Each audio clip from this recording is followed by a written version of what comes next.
जय जय ગરવી ગુજરાત।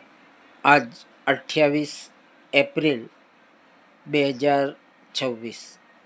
આજે ગુજરાતમાં તાલુકા પંચાયત, જિલ્લા પંચાયત, નગરપાલિકા અને મહાનગરપાલિકાની ચૂંટણીના પરિણામનો દિવસ।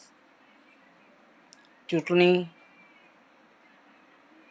એ એક મહાપર્વ કહેવાય થઈ।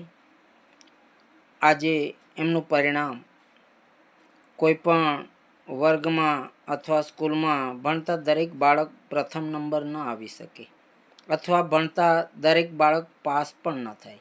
એવી રીતે આ રાજનીતિમાં પણ જે તાલુકા પંચાયત, જિલ્લા પંચાયત, નગરપાલિકા કે મહાનગર પંચાયતની સીટો નિશ્ચિત થયેલી હોય, ઉમેદવાર અનેક હોય પણ સીટ નિશ્ચિત હોય એટલે બધા વિજય જ થાય એવું નથી।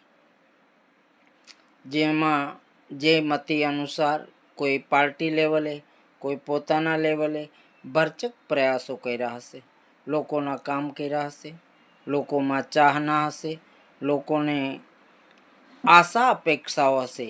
એ પ્રમાણે લોકોએ આ મત આપી આંગળી પર એક સાઈનું ટપ્પું લગાડી અને આપના નામ પર મોહર લગાડી હશે। એ આપ સર્વ જે વિજેતા થયા છે એ બધાને હું ખરા દિલથી હાર્દિક શુભકામના પાઠવું છું।